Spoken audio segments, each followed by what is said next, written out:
All right, what's up, everybody? It is SEC After Dark. I gotta say, Jake, watching you jam out in the little bottom row here, looked like you were just grooving on the keyboard in there. Oh man, It was a thing of beauty, man. It was great. You're just like there on the side of the stage. You're just jamming away on the keyboard. Right. It's groovy, dude. Your tunes are groovy. I love it. We are SEC After Dark. That thing needs a saxophone solo. It just does. Yeah, it does. You're right. So, Jeb, you want to hit it? I don't know how to play saxophone. So we've got a showdown in Knoxville. It's action-packed week 3. Yes. Seeking revenge. Showdown in Knoxville. Showdown at Willie B. Ole Miss, Arkansas. All of that. Let's get it.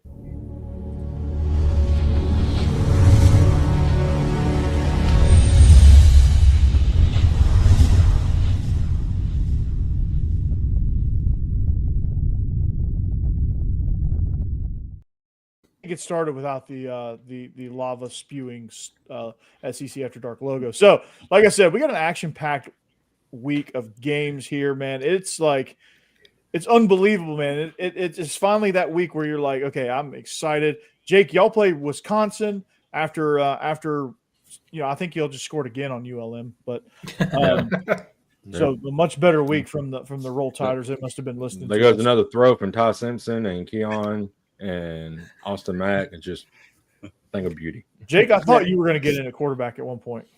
Hey, I probably could, but anyway. There we go. Yeah. So Stephen Willis, Mike Huseman, Jeb making his return.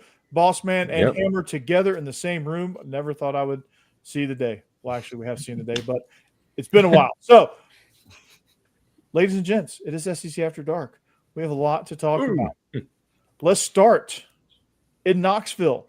Jeb, you're wearing the Vols hat. You're hosting. Gunnar Stockton making his first true road start. Makes me a little nervous for him. This game's going to be interesting. That the line keeps falling. But Tennessee, Joey Aguilar, man, he's showing us a little bit of something. Mm-hmm. I was going to say I'd be worried about Aguilar too if he was on the road. I like that he's at home because he has played so much better than I thought he would starting this season off. I've been so happy with his performance. He's definitely better than Nico was last year, which already puts us at a better level. I mean, Nico has the higher ceiling, obviously. I'm not trying to overhype Aguilar, but he's better than Nico was last year. But he has no ladder to get to the ceiling. And that might be true. Yeah. I actually kind of feel bad for him, which is weird, but he's had a rough start to this season. Ass handed to him by Dan Mullen. They're old. Yeah. So bad. And he's just a kid, but still, that's not the point. I'm gonna focus on Tennessee. He just let him do his thing. He's a millionaire. He's not a kid. He's a millionaire. Well, yeah, there's that. Let's hope he makes a lot in college. He's a pro. He's a pro. We don't have to take the soft approach anymore. He's a pro. Yeah. It's a good point. He's a future UFL All-Star. Yeah. Ooh. That's what it's looking like. Yeah. And I don't think Aguilar is going to be an NFL starter, but at the same time, he's doing well now. Future Battle Hawk is what he is. Or Boise, whatever they're going to be. No, what's the Brahma Bulls or whatever, the San Antonio Brahmas or whatever? Yeah. He's going to be on that team. Hey, Jeb, to your point, there are people who are great in college and do terrible in NFL, a.k.a. Trent Richardson. I mean, so you can have a guy who's really good and then not pan out in the NFL. Of course, I think Richardson's issue was who he landed at when he got drafted. So, I mean, he stole a first-round pick from 2 teams. That's amazing. That is amazing. How many? Another one, man. That's another throwback. Eddie Lacy. He had a couple good years, and then just fizzled out. He literally buffeted his way out of the league. But no, Derrick Henry's still rolling strong. Yeah, God, Derrick Henry will be playing at age 60. That dude's probably. He's not human. He's not. And he still hasn't surpassed his yards. He's played 12 years in the NFL. He still has not surpassed his high school stats. I know. It's insane. It's insane. He's been like the rushing champion for 4 seasons. Mm-hmm. I mean, it's unreal. Imagine being a DB back in Florida, back when he was in college or in high school, just being like, it was very easy to play defense against him. I'm running away. Just wave at him as he goes by. Just dive at him and I missed. I'm sorry. That's kind of like Greg Maddox saying that Barry Bonds was the easiest hitter to game plan against in baseball because if it mattered, you just walked him. Yeah. Base loaded. Just let him go.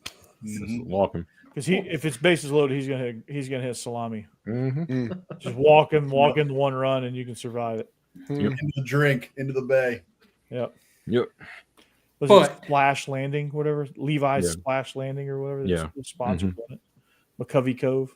But to get back on point, I'm very excited for this game because this is Tennessee has not had a defensive challenge yet, honestly, and I know that. So I want to see what they can do against a real defense, and you really don't get much better than Georgia. So this is something that Josh Heupel has not been able to tackle yet. He's been able to beat Alabama. He's been able to beat everyone else, but he has not been able to take down Georgia yet. If they're going to get Georgia, this is the year. Gunnar Stockton is still trying to figure things out. Mike Bobo, I don't know. Mike Bobo's still trying to figure out what Gunnar Stockton's good at. He knows he's good at read option, but he doesn't know what kind of throws Gunnar Stockton can make. And I don't think Gunnar Stockton really knows what kind of throws he can make, and that's a scary thing. You have probably the best receiving core that you've had at Georgia, maybe ever in the Kirby Smart era. Like that might be the best collection of receivers that you have. And Tennessee's missing their top two corners. So, but your offensive line has been a little bit shaky. You get lackadaisical at times, and you just inaccuracy on the deep to intermediate is not good. They're going to need the deep to intermediate in this game because Tennessee's not going to give it to them. So they're going to need that deep middle. Have to hit something. They've been able to control the intermediate to deep middle of the field in every single one of these matchups. They're going to need to be able to do that, and I'm not sure that they can. At Tennessee, the problem I'm worried about on defense is they are a little thin just because of injuries. Like I said, they're out the top two corners. Now, the transfer Colton Hood has been really good, so that's great. Boo Carter came back last week and looks really good, so, I mean, that's great. But there's holes there if your quarterback can find them. They're there. So they're also out, at least their top defensive tackle again, probably their top two again this week. Injuries have just kind of hit us hard. We've had depth, but we're kind of at the bottom of the depth now. Another injury or two, and there's nobody behind them. So it's shaky for Tennessee, but looking good, but shaky. But definitely some holes that Georgia can attack. Do you feel like this is the best chance that Tennessee's had in the Heupel era to take down Georgia? So far, yes. Heupel's had two, or he's had a lot of issues, but he's got two big problems he's still got to get over. One is he's not really been able to win a big game on the road. The two times we beat Alabama were both in Knoxville, beat Florida finally, but in Knoxville. He beat Oklahoma last year, but that wasn't a huge accomplishment, honestly. Damn. Well, this year they're much better, but last year, and this wouldn't be on the road either, so this wouldn't solve the problem this time. But his other big issue is he just can't seem to beat Georgia. So, yes, I want to see him finally get that monkey off his back, and this is a golden opportunity to do that. I mean, Georgia's still Georgia, and I know they haven't looked great in their last game against Austin Peay, but Georgia does that, man, sometimes. They like to, work out their stuff early, not really try that hard against some opponents that aren't good, and then just come in and still dominate the SEC, which is getting a little annoying, Corey. I'm going to be honest with you. A little annoying. Hey, I'll continue to annoy you in that regard. If there's any team out there that can do that, like toy around with their opponents and then all of a sudden just come out smoking in a big game, Georgia has been able to do that lately. So, or under Kirby Smart, and that luck's going to run out at some point. I don't know when, but that Jeb is frozen on the somebody take a screenshot of that. I was going to say I lost all y'all I could still hear you fine, but all your screens were gone. You had the biggest cheese grin on your face. It was probably the happiest look I've ever seen. But all right, so let's make a pick on this one, guys. Steve, where do you see this game? I think the important thing in this game, believe it or not, is Tennessee losing to the logo. This is the same problem that Alabama or Lane Kiffin had with Nick Saban. You lose to the numbers on the side of the helmet. It doesn't matter who's on the field. I think Tennessee has to get past that fight, and I don't think this year is that year. So give me the Georgia Bulldogs. All right. Yeah, and going chronologically as far as the spreadsheet goes, I'm going to take – the line has dropped since I made that pick. The line was at 7.5. It has dropped now to 4.5. Like it's like – and you can get it at 3.5 some places too. It's fascinating how much it's dropped in a couple days. So I'm going to take the points because I think Georgia has been struggling a little bit, but I do think they win by a field goal. So that's going to leave me picking the Vols and the points, but I do think Georgia wins this game. Yeah, that's I'm in the same boat as you. If I was picking it with the line it's at right now, I would be on Georgia at the 7.5 we picked it. If you're giving me more than a touchdown, I'm going to take Tennessee at home to cover. Yeah. For me, the two injured corners is obviously a significant deal. For me, what the bigger deal is, Tennessee replaces a lot of that front seven, and Georgia's O-line is nasty. They should be able to run the ball, I think, especially healthy. They haven't shown much of their playbook yet. I expect it'll be a heavy run game that is going to make margins closer. I like Tennessee to cover. Now, Jeb, hopefully Tennessee doesn't come out in warm-ups with their shirts off and their dad bods. So how do you see this game? For me, I love the way Tennessee has looked so far. They've replaced Dylan Sampson with 3 running backs. They're all outstanding. It's worked really well. Their offensive line's been better. Joey Aguilar, like I said, has a command of the offense that I was really afraid we wouldn't see till later in the season, but he's just come out right away. I am taking my Vols to finally get this monkey off their back and take out Georgia in Knoxville this year. Boss man? I'm really excited for this game. Can't wait for it. It's going to be a fun one. I was hyping up Gunnar Stockton in the preseason, and a lot of people were kind of down on him, but I was like, I don't know, go watch the tape. I saw 2 games where he played pretty well. His wide receivers were dropping balls, and, I don't understand where the negativity around Gunnar Stockton's coming from. But through 2 games, he hasn't been so hot. So maybe I was wrong. We'll see. That'll play out. But I'm also here on the points with Tennessee. I think this is going to be a close game. I do think Georgia wins this game in the end. I'm with you, Steve. I think it's the logo thing. It's the Kirby Smart factor here. So I'm going with Georgia, but I do think Tennessee covers in this game. Hammer. Yeah, same. I'll take Georgia to win, but Tennessee to cover. Too many points for a road game with a young quarterback, but I trust Kirby Smart defense really in this matchup to hold Tennessee to around 20-ish points, and I think Georgia can score a little bit more than that. So I'll take Tennessee to cover and Georgia to win. All right, Jake. Hammer, I'm glad you brought that up. I was doing some research on this game. Mainly doing research. And interesting enough, Jeb, you might want to close your, cover your ears here. Versus all other SEC schools, Tennessee under Heupel is averaging about 35 points a game, 34.4. Okay. Versus Georgia, he's averaging 14.3.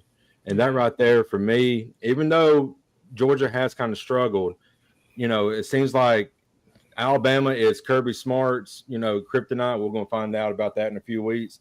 But it looks like Kirby Smart is Josh Heupel's kryptonite at the moment. So I know it's going to be a close game, but I think Georgia ultimately wins. I'm going to pick Georgia here.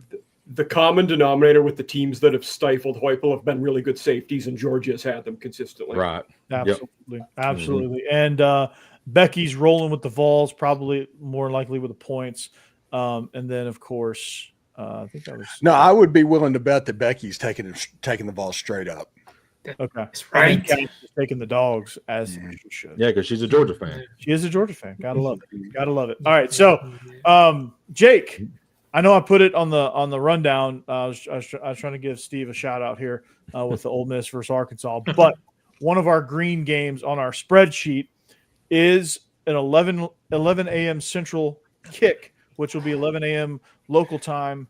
Gotta love Big Noon. Wait, it's in Tuscaloosa? Mm-hmm. Yeah. Big noon in Tuscaloosa. Yeah. So the Badgers, they're a banana peel away from firing Luke Fickell, and they probably should. He is like G5 Billy in the Big Ten. Like he is He's got the cheesy slogans on the stuff. He's got it's just he has taken that team and just kind of because he's trying to do something that Wisconsin's not good at, right? Which is anything besides 32 personnel. So, Right. I mean, it's true. Like they're one step away from single wing. So Alabama's 18.5-point favorites. This game is interesting because Alabama was Sharman's ultra soft against Florida State, and then they come out, and obviously you're supposed to do this against ULM, but they put an exclamation point on it, and I think they just scored again. But what is it with this Bama team, Jake? Like, what do we need to know? I mean, you're the double scoop of Alabama here with your Bama After Dark and Tide Talk Live. Like, what is this team really like? It's got to be somewhere in the middle, right? Well, I'm hoping, a heartbeat there. I hope for one to have a heartbeat this week, and it wasn't just a one-off against a low-tier opponent, what we saw last week. But I did see more fire. We saw intensity. You saw guys, running full speed to ball carriers, and you really didn't see ULM do much of anything except in the fourth quarter when they finally pushed it past the 50.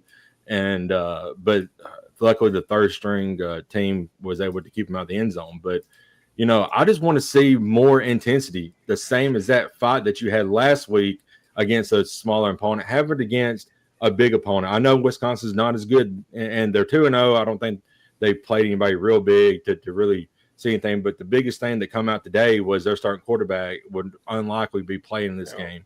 So that really helps Alabama, and the fact that, and it could hamper her as well because we don't know how the backup looks. So we just play with intensity, play within yourself, and don't do stupid mistakes. One of the biggest things about a Kalen DeBoer team that we have seen is I think in like 10 straight games now, they have been out-penalized their opponents. Last week was the same. We had 5 penalties. They only have 4.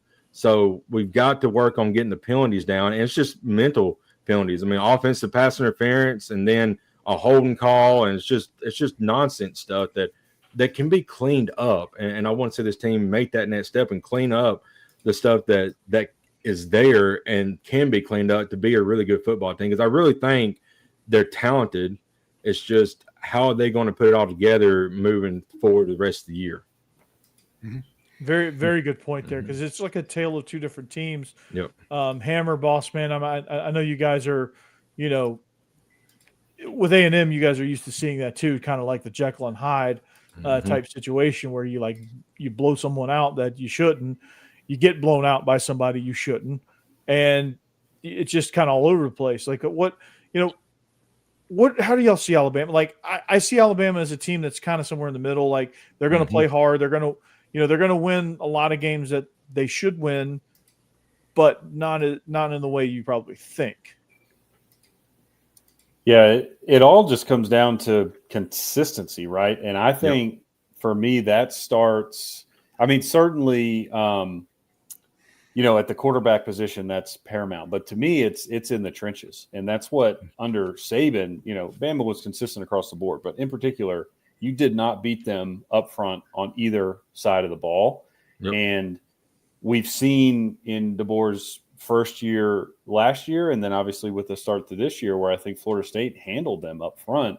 That's where it comes from, for me, and that's what I look at is Corey. You said it. Bama's with the talent they have, and I still think DeBoer, is a good coach. He's never gonna. I don't think the bottom's ever gonna fall out of a program that he's overseeing, but they just have to find consistency at the offensive line to give Simpson time to get a run game established. And then same thing defensively. They, I don't know if they got caught off guard because, Gus Malzahn resurrected himself in Tallahassee or what that was, but you just can't get run on like that and expect to win. So that's what it is to me. If they can get the trenches figured out and get some consistency there, they're going to be really tough to beat. But if they continue to struggle, then you're going to get results like Florida or Oklahoma, last year where it's just, they look lost all of a sudden. It's, they can't block anybody. Yeah, look, my confidence in Alabama has just been shaken. I mean, I'm looking, Alabama across the board, I think, except for me, who's picking Wisconsin. And I'm picking Wisconsin to cover here. I think that Wisconsin having their backup QB in, the transfer from San Diego State, look, that's an issue. But for now, like, you got to show it to me. I think that Alabama just hasn't shown it yet. I mean, you went into Florida State. Florida State looks like they're going to be a much better team than they were last year, and showed that in the first game. But 73-0 against ULM. Okay, that doesn't really show me anything. You came back and did what you were supposed to do, and then you just ran up the score to try to get extra reps and et cetera, just make it look even better. But against a team with a pulse, they haven't shown me anything yet.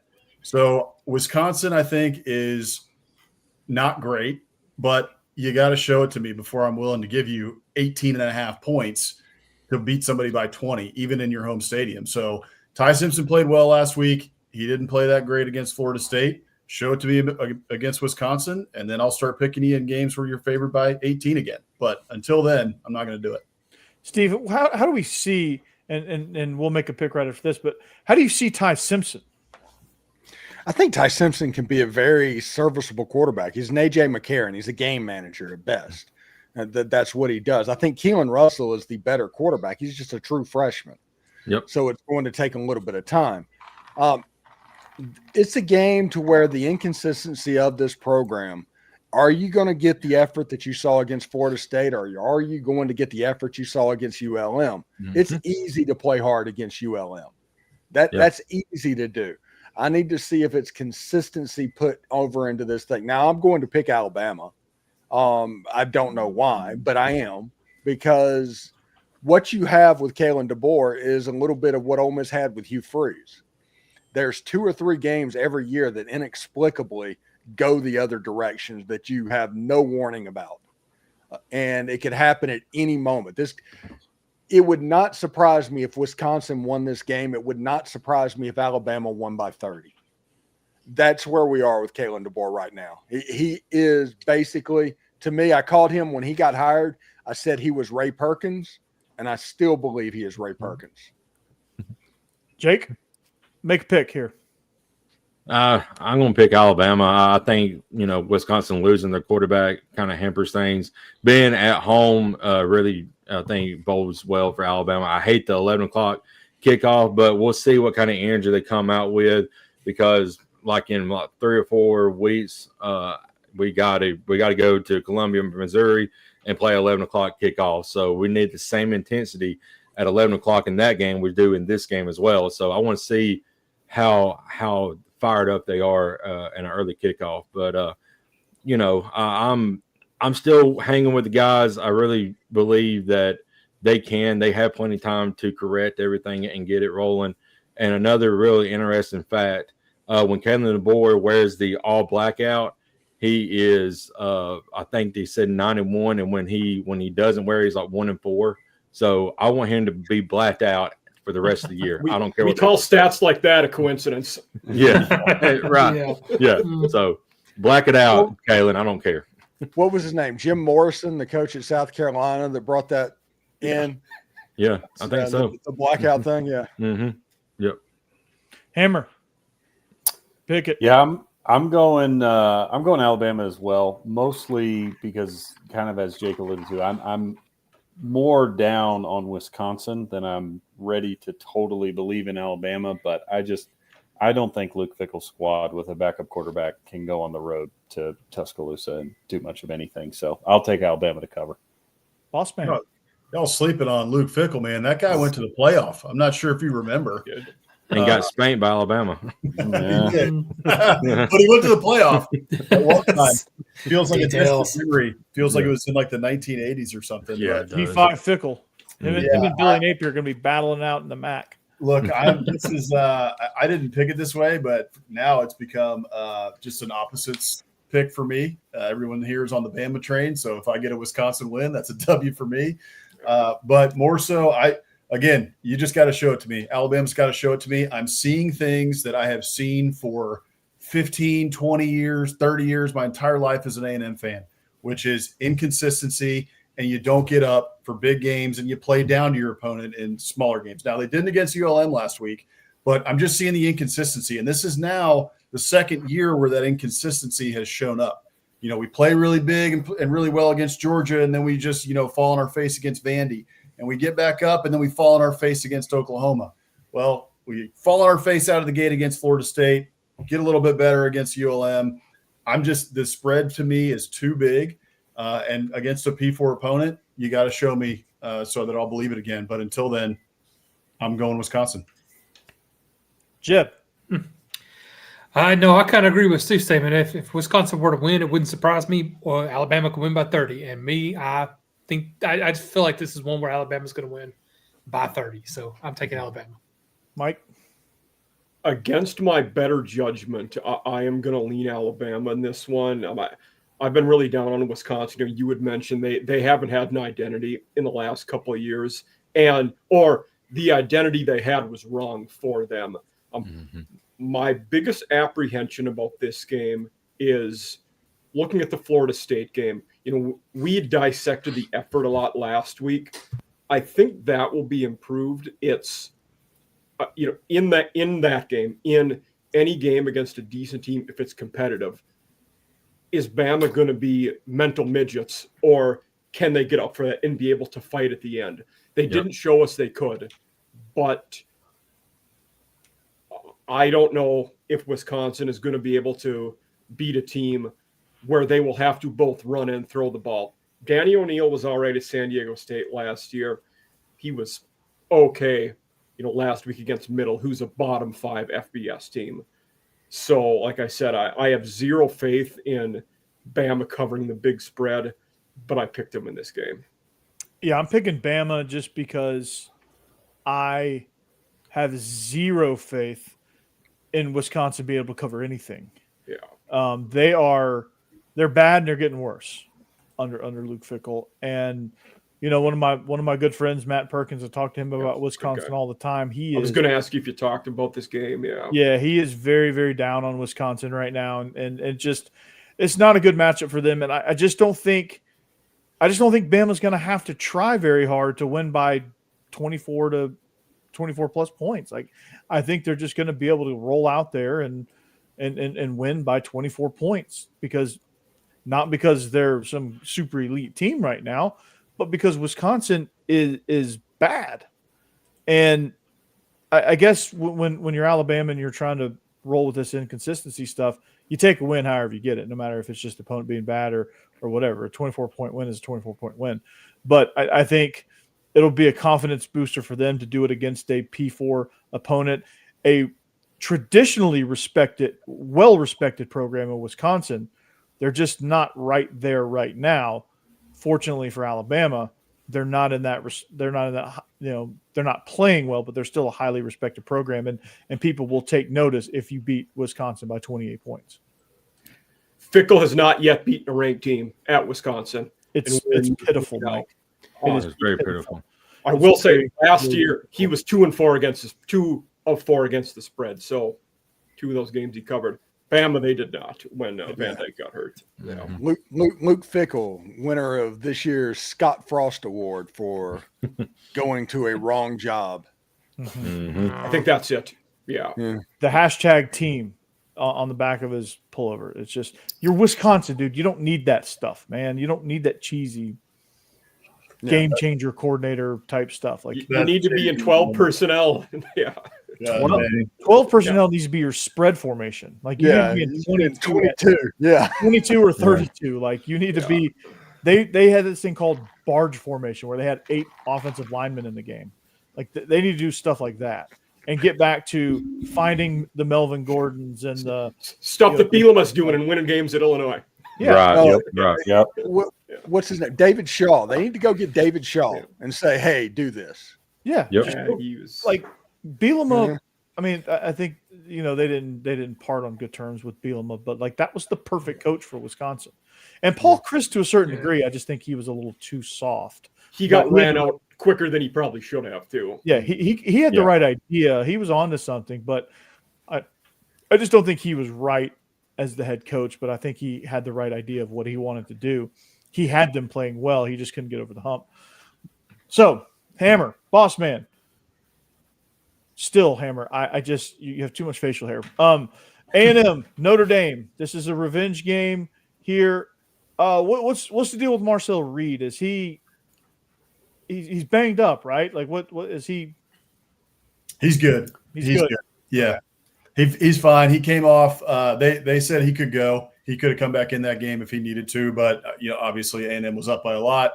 Didn't really need to worry about bringing him back in, so they just took him in as a precaution. But after the game, Mike Elko said he was fine and could have come back in if it was an SEC game or a game like Notre Dame, he'd be in. So I wouldn't worry too much about his health. I think he's 100%. What kind of impact does he have? That's a big question, isn't it? We'll see. I think he's going to be fine. I'm not really too worried about Marcel Reed. He needs to have a very good game, obviously, in order to beat Notre Dame. But I mean, I'm looking at two things in this game. One is, how does the Texas A&M offensive line and this running game step up? Because through 2 games, we haven't seen a whole lot from the Texas A&M running game, which was, everything in the preseason. Everybody's talking about Le'Veon Moss coming back. Everyone's talking about Reuben Owens coming back. And then you got 2 others in the stable too, right? EJ Smith and Amari Daniels. So they seem to have, the 4 horsemen kind of thing with a really good offensive line that's experienced and coming back. And through 2 games, they have been more interested in getting Marcel Reed reps and getting these wide receivers ready to go for a week 3 against Notre Dame. So they're going to need both of those against Notre Dame, but I think they're going to try to unleash this running game against that Notre Dame front, and we'll see how it goes.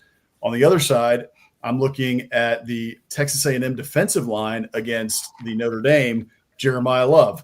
A little bit of the same thing going on with Notre Dame. Notre Dame through 2 games, or through 1 game, they haven't played a second game. They had that bye, which is insane. But through that, in that first game, they really didn't unleash Jeremiah Love. They didn't do a whole lot of their running game. But we all know that they can, and that's what they really want to do, is they want to establish the run.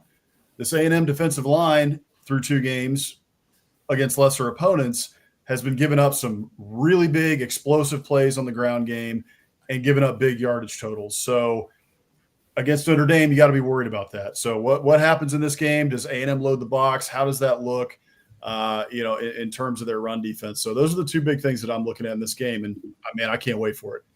Yeah, this is the game where we look at Marcel Reed and say, either, hey, that kid's got a long way to go, or dang, like A&M is going to be a problem for some people. So, and I think too, sorry, don't mean to cut you off, but just one quick thing on that is that I think that a lot of how Marcel Reed does in this game hinges on how well A&M is able to establish the run. Because if they're able to establish the run and open up some of those passing lanes for Marcel Reed, I think it gets him comfortable and he has a really solid game. If the run game is stopped for A&M and they got a lot of trouble, it could go sideways fast. Yeah, I think as Texas A&M progresses through this offensive scheme in implementing a more dynamic rushing attack and being able to work in those downfield passes and things like that, I think they've got to be able to start moving formations, doing a lot pre-snap, and really starting to put a lot of eye candy out there for the defense, and really just kind of progress Marcel through there. And I think that'll help him in the run game, so that eventually it will help him in the pass game. I think Vandy did a great job of that with Diego Pavia. I think if you have a quarterback like Pavia, you have a quarterback like Marcel Reed, those type of guys, I think building in that way really helps their development along. This is a game that Texas A&M has to win if they want to get rid of the Texas 8-4 mantra. Yeah. These are the type games that they have to win. If you look at the history of it, the last time they've beaten a ranked non-conference opponent is several, decades ago at this point. Mm-hmm. Now, they don't play many of them, but still, this is a game that A&M has to win. And Notre Dame has to win it too, because if they go to 0-2, then you have to run the table to make the playoffs. With 3, they probably don't get in. You go to 0-2, you have 0 margin of error after this. Yep. If there's a coach that can do that, though, it's Marcus Freeman. Yeah, that's what worries me, Mike, about this game is I would feel a lot better, A, if they didn't have a week 2 bye, which is crazy, but B, if they had beaten Miami, like you said, in week 1, because it's week 3 of the season and Notre Dame is pretty much already in wounded animal mode because, not that the rest of their schedule is insanely difficult, but there are losable games down the road. And if they start 0-2, then they are in a lot of trouble. The remaining 10 games on their schedule, none of them are ranked right now. So USC, I think, will be before too long. But, yeah, none of them are ranked right now. That's insane to hear. USC may be ranked. It's been a while since we heard that. Yeah, good job, Lincoln Riley. So, yeah. Mike, start us off. Extra soft. Oh, yeah. Mike, start us off, man. Make a pick in this game. I'm going Notre Dame. I think for what you would mention, if Freeman's the guy, to me they're a wounded animal right now, and I think they're very dangerous because I think they know what's at stake. For me, this is the game of the week. I could see it going either way, but I like Notre Dame to use Jeremiah Love more and be able to throw when they have to. What scares me is, I was talking to one of my good buddies who's NFL draft analyst, and he said A&M probably has the best O-line in the country. That scares me because if they can lean on that run game with their multiple good backs, they're going to beat a lot of teams. But I'm picking Notre Dame at home in a game where I think the Irish have to win. All right, my Aggies would go ahead. Hammer. Yeah, I've got A&M covering. I mean, well, shoot, I might as well do it. I'll say they're going to win outright. Why not? Because I'm drinking the Kool-Aid. But no, I mean this game does scare me. Great flavor. As Mike pointed out, the situation favors Notre Dame. Of course, the home field advantage favors Notre Dame. The reason I think A&M has a chance outside of the run game is Mario Craver and Concepcion have looked like the best receivers A&M's had in quite a while in terms of being able to run after the catch and just make plays downfield on contested balls. Those are two things that A&M wide receivers, since pre-Jimbo, really have just not been able to do. And it's lesser competition. Notre Dame has a very good secondary, so there's a good chance they are able to bottle them up. But I think between the two of them, they will have one or two explosive plays that is something A&M has been missing in games like this in the past, of just not being able to get downfield in a hurry. So I'll take A&M to cover, and I'll pick them to win outright. Boss man. Giga Aggies, baby. Let's get it done. We're storming into Notre Dame Stadium. We're storming into the Golden Dome, and we're going to take it, man. It's like Steve said, it's been a long time since we've gotten a ranked road win in terms of a non-conference opponent. So it is about dadgum time. Even though there have been some things that he needs to clean up, I have really liked what I have seen from Marcel Reed over the first 2 weeks. And those two wide receivers, Hank just mentioned, Mario Craver, Casey Concepcion, have been stellar. And you also have some other guys in there who we haven't yet seen, but I'm expecting to see a lot of motion and a lot of different, kinks and different things that Colin Klein is going to put into this offense that we have not yet seen. I'm thinking Terry Bussey, using him as a gadget player, using him, in the passing game as well, potentially even in the running game on some sweeps. So I like that. I also just like this offense of A&M to be able to score some points against Notre Dame. I really like Le'Veon Moss. I think that he and Ruben Owens are able to get going in this game. I think that it is going to be a close game. I am not saying that A&M wins by 20. I'm not saying they win by 10, but I think A&M is able to squeak this one out and win by 7 or so. I wasn't super impressed out of the gate with Notre Dame and their offense.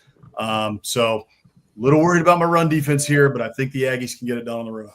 Great pick, boss man. Great pick. Because I'm on the Aggie train here in this game because I think their rushing attack is growing. I think this thing is going to be to the point where teams have to pay attention to it so much. They have to focus on the rush game with Owens, with Moss, with Marcel Reed, that I think they're going to be able to hit those downfield shots to the receivers, Concepcion and the whole crew.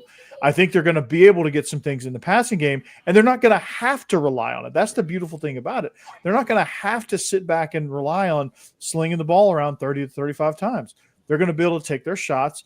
You're going to see a stat line of Marcel Reed throws for 190 yards and a touchdown and rushes for 120, and you're going to be like, holy crap, they put up 35 points doing that. And so I think Notre Dame's going to struggle with that a little bit. And I think by the time they figure it out, it's going to be a little bit too late. And A&M's going to walk out of here with a victory. I love it. Steve? Listen, I wanted to take A&M in this whole process, but Notre Dame at home, it's less than a touchdown. That means if it's 21-14 or 28-21, Notre Dame covers. Give me the Fighting Irish, but I know this pick is locked in, but I reserve the right to mentally go a different direction the closer it gets to kickoff. Yeah, perfect. Perfect. If you're saying that, I'm using the same excuse for Wisconsin. I'm using the same excuse for all of my picks. Oh wait. Yeah. Well, I can't change the pick sheet. Loss is a loss. It's just in the game I might change. Speaking of the pick sheet. Me too. Y'all text me at halftime. Let me know. Look at this. Dang it, the background didn't show up. What's going on? Oh no. I like the game thing though. A Mario, yeah. Super Mario Brothers. Yep. On my yellow shirt there. That's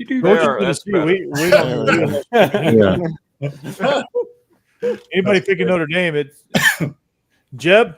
I think I see your name over there on that side. Oh yeah. Look, I'm going with the home team in this one too. I think Notre Dame, at least I feel like they learned a lesson in week 1, and that's that they need to run the ball because they didn't do that near enough in the first week. And I think they will lean on that heavily. Their quarterback, what was his name, Carr? I actually thought he did all right actually when they were forced him to throw a lot. But if they can establish that run and then him play well, I just feel like they're going to know covering winning and covering in this one. So I'm going with Notre Dame. Jake?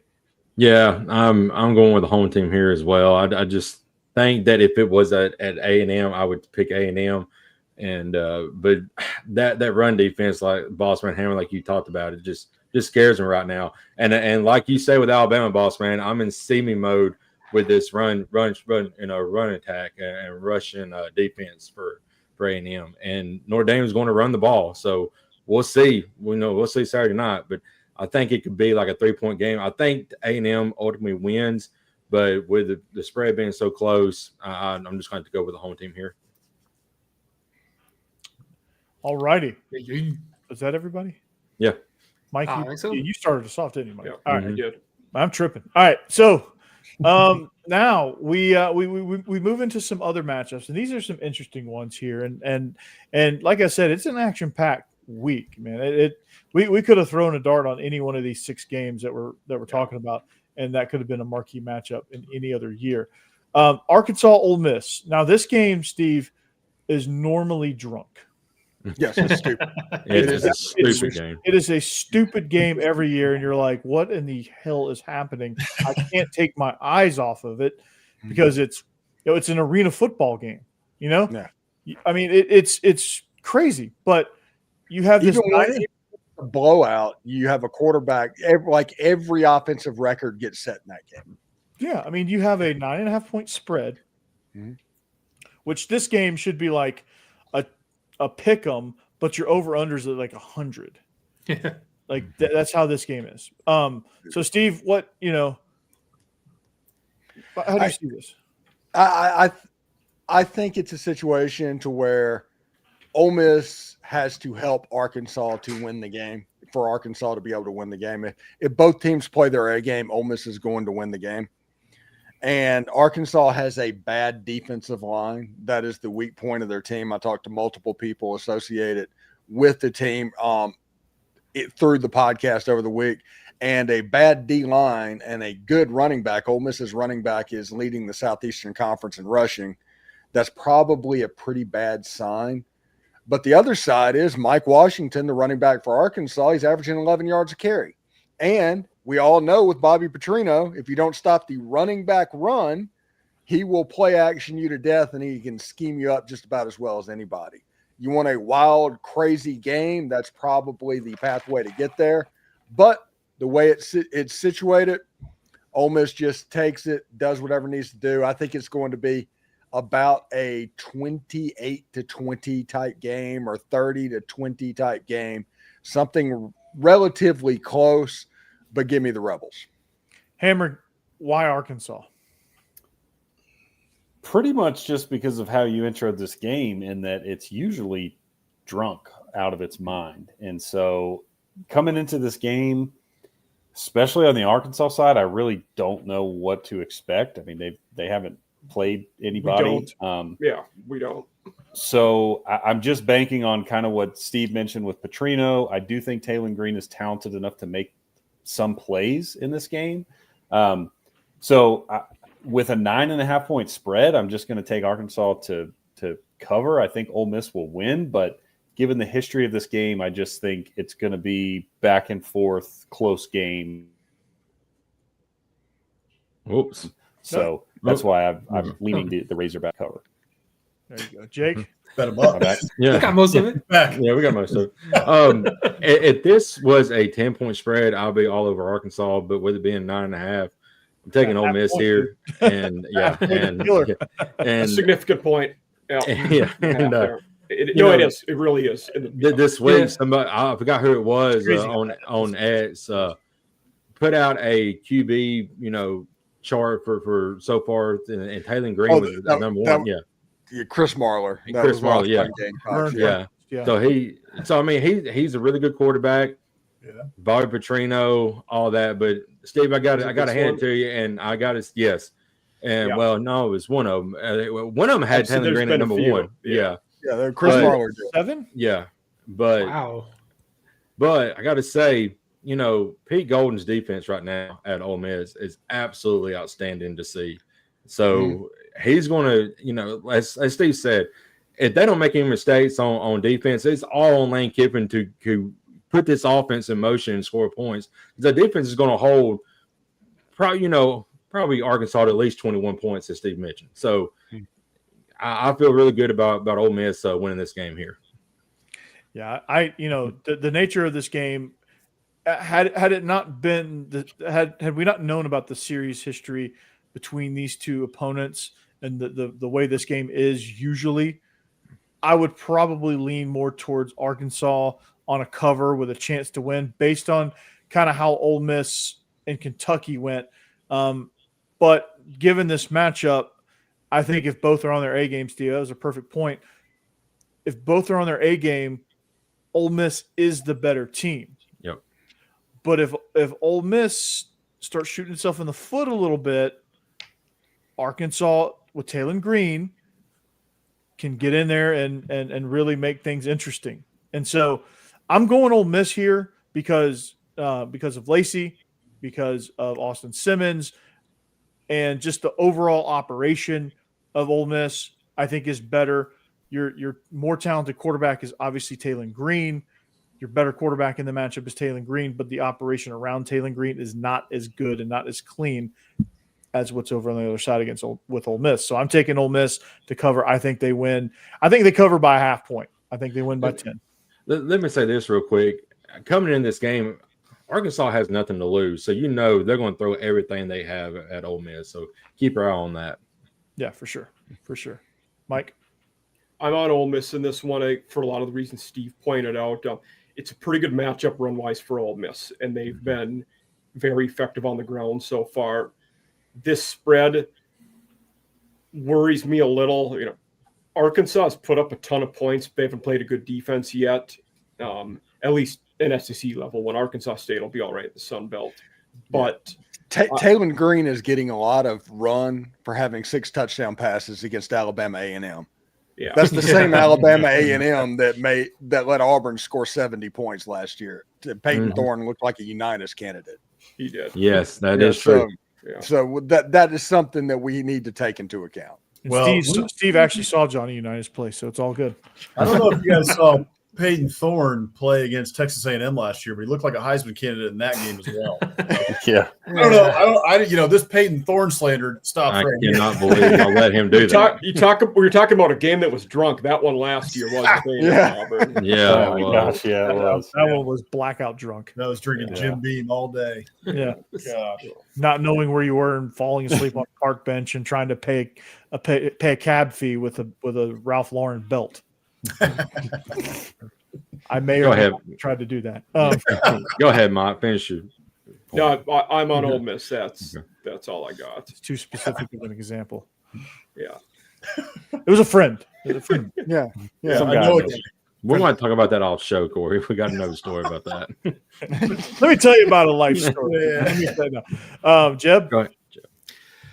I don't know. Picking against the spread just doesn't make any sense because who the heck knows what's going to happen in this game. I don't know if we're allowed to curse if I can censor myself. I just censor I myself. don't know if you've heard me talk in the last hour, but After dark, Oh. brother. We're good. Oh, okay. Where's Well, the then, best I you don't know said? who the hell could do this. No, I don't know. I picked, and I'm going to stick with it, Arkansas to at least cover that spread because to me it feels like this will be a game that seems like it should be close, but I'm not going to be surprised at all if somebody, probably Ole Miss, pulls away in the end and just kind of takes over and covers that spread with no problem just right near the end of the game. And it's probably what's going to happen. But for right now, because I'm looking at two teams, I feel like it should end up being close. I'm going to take Arkansas to actually play it and keep it that way.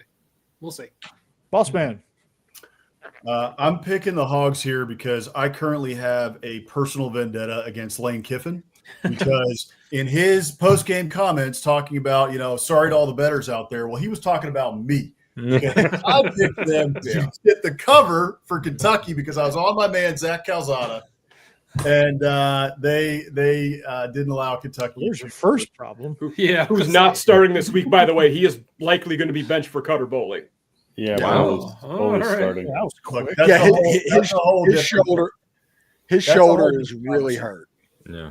Yeah, I think it is. He'll be back. I'm not worried about it. The kid's a warrior. You gotta love him. He's the best. He could be the best player in the SEC this year if he, was given the right offensive coordinator and the right, his shoulder was okay. But That's three-time SEC washout, Zach Calzada. Yeah. Boss man. Can we mute him? comeback player of the year, Zach. Around the Calzada, horn, to we're you. deducting Oh, points. God. Yeah, this is around the horn. We're going to deduct points. Dun, dun, dun, dun, dun. Boss Yeah, man, give me when points. Mark Give me Stoops points. gets the job at Iowa, you're going to be his number one spin doctor. You have to start one. Mark Stoops. You're In the stories. No, you're he's playing a over- game for your life. Who do you start, Zach Calzada or TJ Finley? Ooh. TJ Finley threw for over 200 yards against Memphis last week and had about 3 days of practice. Exactly. Yeah. Wow. Yeah. So They've he, been at 10 schools. outperformed Zach Yeah. Calzada with less time to worry. So They've maybe been at 10 it's, schools between the two of them. Man, I've heard a lot Either of I what take ifs in my Mark life. Gronowski. That may be the toughest what if I've ever heard in my life. That's a Yeah. good one. I'm starting Zach Calzada because he's the Alabama Slayer.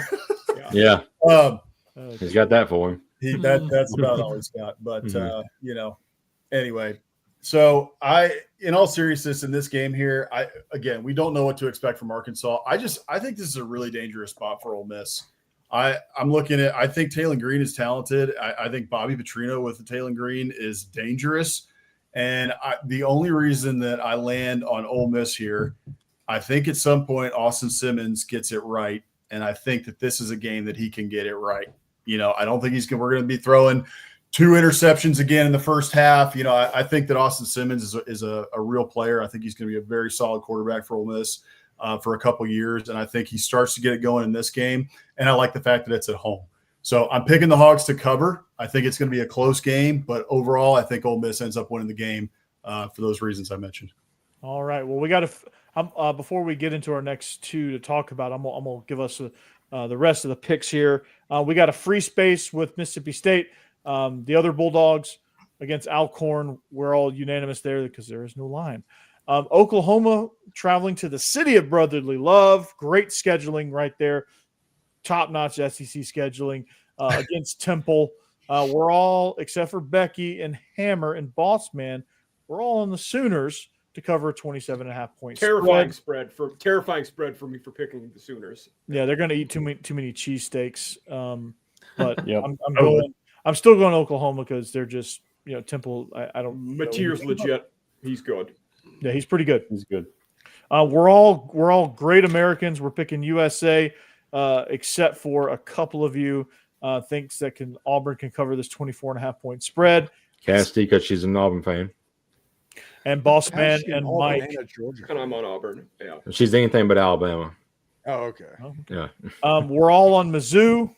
Bo Pribula, I guess, has Most underrated team in the SEC, Missouri. I'm terrified of Missouri this They year. are scary. looks like all of us except for Cassidy are taking the Miners because 41.5 points. Holy cow. Yeah. Texas isn't 41 points better than Air right now. No.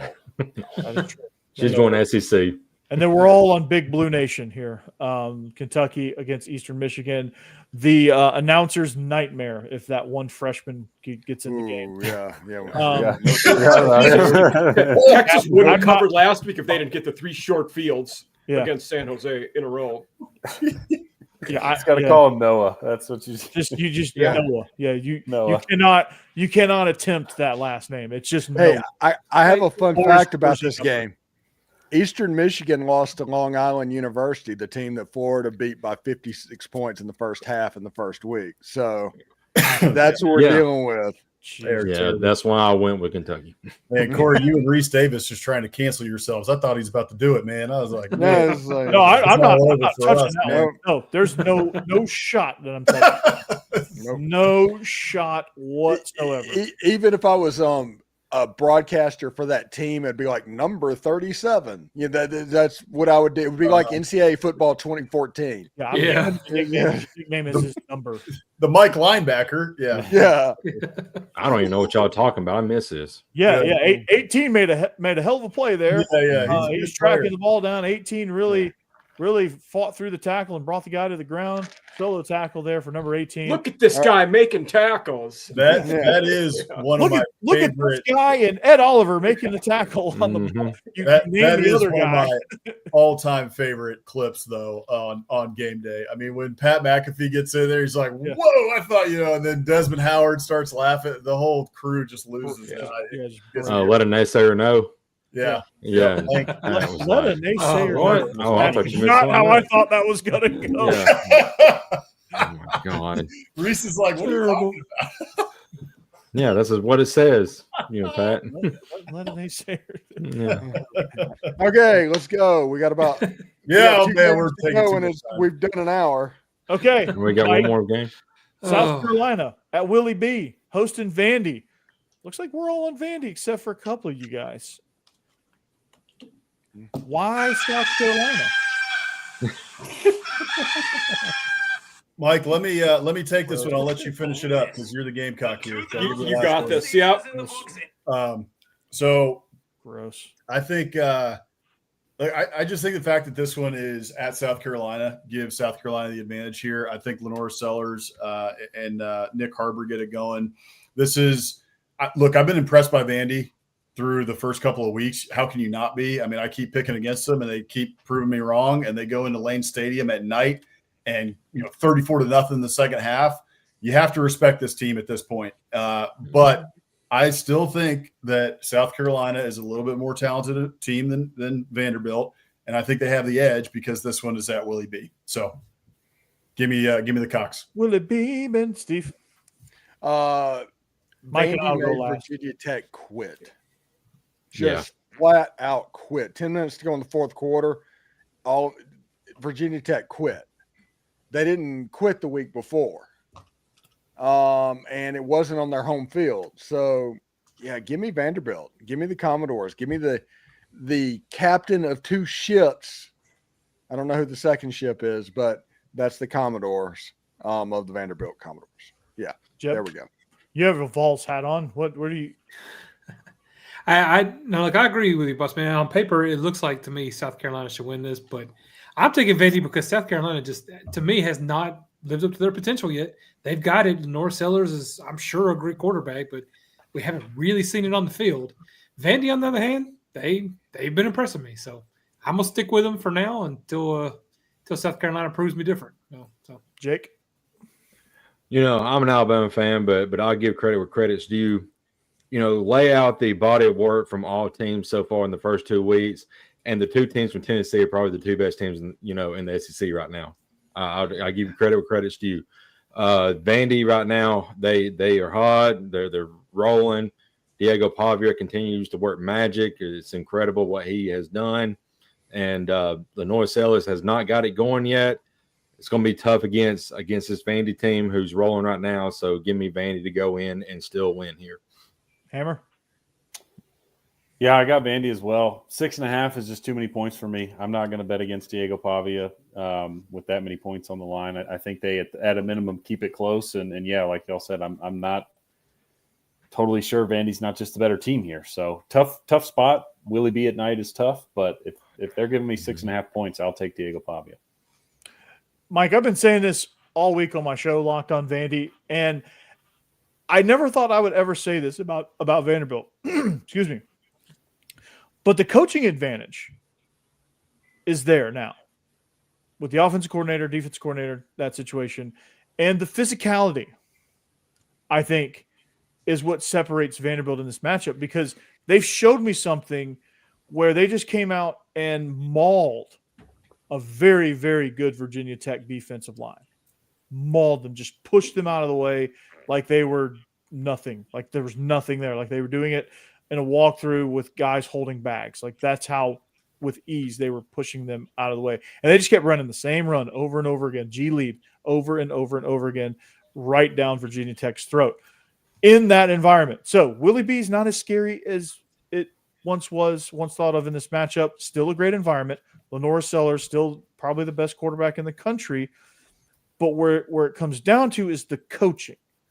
I don't think Mike Shula has quite figured out what he wants to do and how he wants to attack with Lenore Sellers. And I think that's concerning because, yeah, they might be holding some things back, but you would still be able to see what their identity is, and you would be able to see what they're trying to do.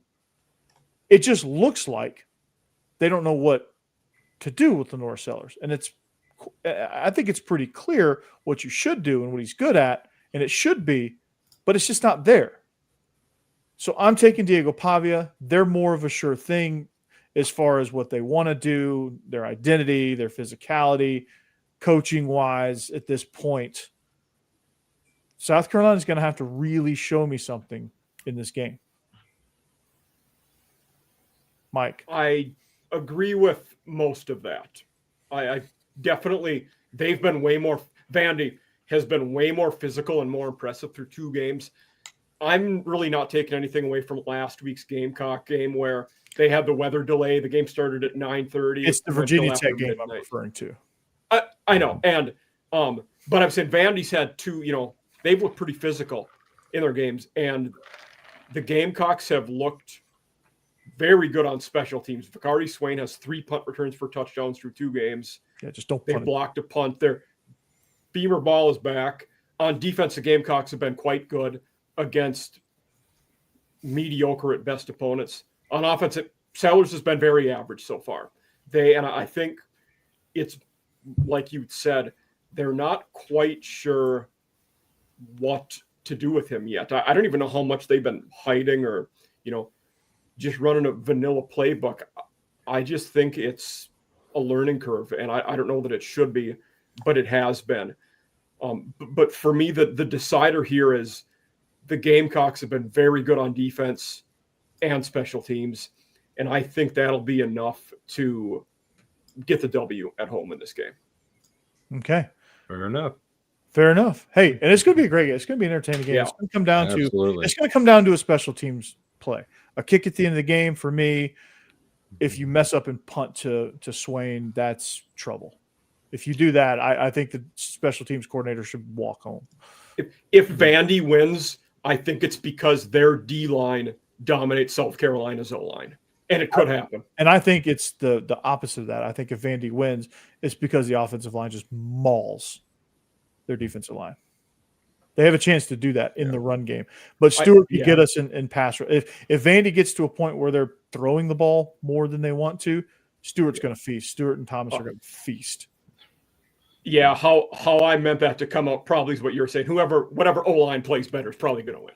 Yeah, that's very true. Speaking of O-lines, a lot of fun matchups this week for sure. Speaking of O-line, we got one more. LSU and Florida. We'll be very, very quick on this one. I'll go ahead and kick it off just to get us going. Florida, I think, is going to have a get-back game. The 9.5 points is a little too much for me. I think worst-case scenario, they cover. I think worst-case scenario, LSU wins by a touchdown. But I don't know if I'm ready to take Florida in an outright win. But I am going to take them with the points at the very least. I think DJ Lagway's talented enough, and I think this roster's good enough to where they have at least a bounce-back game where it's tight. Steve. Yeah, it's one of those things to think of. Last year, LSU went down to Gainesville, and Florida's defensive line had them in hell. And what was the thing that happened in that game? LSU was down an interior offensive lineman, and looks like they'll be down an interior offensive lineman again when the Gators get down to Tiger Stadium, and their defensive line is very, very good. I'm not really ready to call them to win the game outright, just like Corey said, but I do think the Florida Gators cover in this game because of that. I expect Garrett Nussmeier to be in a little bit of hell that night. Mike?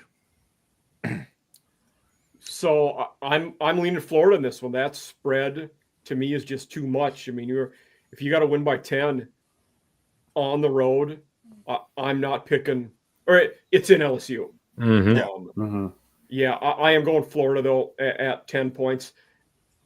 I don't know how many people watched the LSU at La Tech game. LSU did not look good. I mean, they put them away at the end. There were a lot of areas. Now, it is your classic letdown game after an opening big win at Clemson. But I like Florida to play with a sense of urgency in a good way. I'm not saying they win. I do think they make it a one-possession game, though. Jeb? Death Valley at So night. Stacey. No, I'm going with LSU. I'm not. Hey, Stacey. I'm sorry. Florida just doesn't look good. I don't like Florida. I'm not a big believer in a lot of what they're doing. They do have good people in the trenches. I get that, but I think LSU is going to win this game, and they're going to get. This is another one that's kind of monkeys they got to get off their back because they and LSU and Florida just seem to have these weird games every year. So I think this year LSU takes it. You mean Florida throws a shoe, boss man? Yeah.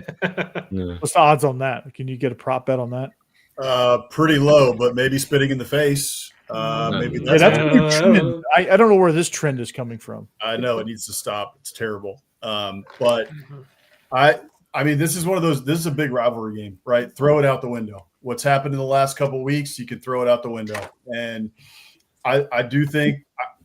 By the way, so we picked this game at 9.5, right? We picked these games when the spreads come out. Yeah. The line has moved. It is now LSU -3. So there is a lot of money that has gone to Florida, saying that people really think that Florida, they know what happened against USF, but they think that this team is a lot better than what they showed against USF. I tend to agree with that. I don't know if they're going to be 6-6. I don't know if they're going to be 9-3. I'd be surprised if they got to 9-3 at this point, especially with that schedule. But look, I think DJ Lagway is a lot better quarterback than what he has shown thus far. I think that they've got decent wide receivers. And I think this Florida defense, Steve, you alluded to it, this Florida defense is very good. I mean, they did everything they needed to do against USF to win that ball game. That one, to me, was on the offense and on Billy Napier as a play caller, frankly. He needs to give up play calling like that. Yes. He said he ain't. I know. I know. He's He's done. doubling down. Now, but also, this team has shown, and they showed it last year, when their back was against the wall and their coach was about to get fired, they rose to the occasion. So I think they're going to be up for LSU. I don't think that Florida wins this game because it's in Tiger Stadium. Like I give LSU the edge, and I give them the benefit of the doubt. Chance of rain, never. So I'm taking Florida to cover in this game. I do think that for the line we're picking it at 9.5, that's a little too much. But I think based on what I saw from LSU last week, that gives me a little bit of pause. So I think LSU wins this one by 7. Wins it by a touchdown. But I do think that Florida covers. Hammer. I mean, unless Napier last week was trying to not put anything on tape for LSU and just got his hand caught in the cookie jar, then I have no faith in that offense. I like DJ Lagway. I just don't think that offense is in a good place. And going on the road, going on the road at night in Baton Rouge with what I do think is an improved LSU defense, I think LSU wins and covers. Yeah. Jake, finish this off. I think we kind of know what we got with Florida. You know, they're very good defensively, offensively still, you know, they're sputtering, they're tired still. LSU, we honestly don't know what they got because, they did have a good win against Clemson. But Clemson was down against Troy last week for 3.5 quarters. So, and Clemson's supposed to have a really good defense. They did win overall. But so I don't think we really know what we have at LSU yet. But with it being at Baton Rouge at night, I got to go with the Tigers here to win and cover. All right. Well, there you have it. There's this week in the SEC. Lots of great games, man, and lots of things to watch. And I'm sure that Kentucky game is going to be must see TV, and you should really kind of glue to your. No, just kidding. But really, there's a lot of great games, starting with Wisconsin, Alabama at 11, and going on from there. So, whatever you're doing, make sure your eyes are on some of these football games, and it's going to be a good one, Mike. I can't wait for the showdown at Willie B. With Vanderbilt, obviously Georgia, Tennessee, Jeb, for you and I, that's going to be an epic matchup. So we're going to get out of here. If you go to any of these games out there in the world, make sure you be safe. Make sure you have fun and enjoy yourself responsibly. Stephen Willis is locked on Ole Miss. I think he's up ahead by 1 million over second place in the Ole Miss podcast world. So congrats to you.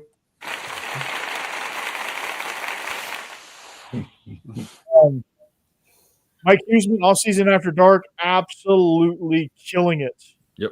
So you should get on board that train. It's a fast moving train. It's going to be. We had a good G5 episode this week, Garrett.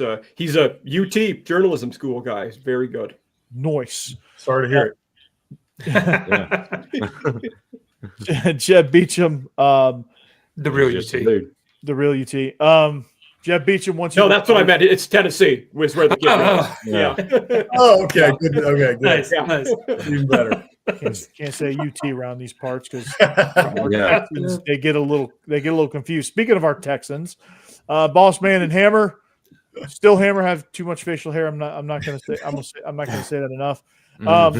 This is the entire Biscuits and SEC, and they do a phenomenal job. They have guest pickers every week, and it's absolutely amazing. You should check that out as well before the weekend. Jake Thomas, your double scoop of Alabama, Bama After Dark, crushing it. You're crushing it as a solo artist, but as a duet with Stacey Blackwood, it's great. So either way, either show, phenomenal, and getting plenty of. Can you imagine me trying to say that? That would be a disaster. That'd be a disaster. So I'm Corey Burton, locked on Vandy and the regular guys. It's kind of an erratic schedule at this point with Israel. Just the Thomasville Bulldogs are rolling, and because of that, our schedule is not rolling. So we're still a work in progress. We're still under construction. There's still some last minute bolts to be tightened and some hammers to be nailed into place, but we'll get that show up and running consistently soon enough. Anyway, we join forces to do the best damn SEC podcast on Al Gore's internet in the Southeast. And we'll come back at you next week. Go Dogs, anchor down. May your picks on FanDuel hit. Roll Tide. Hey, Alexa, play Sandstorm.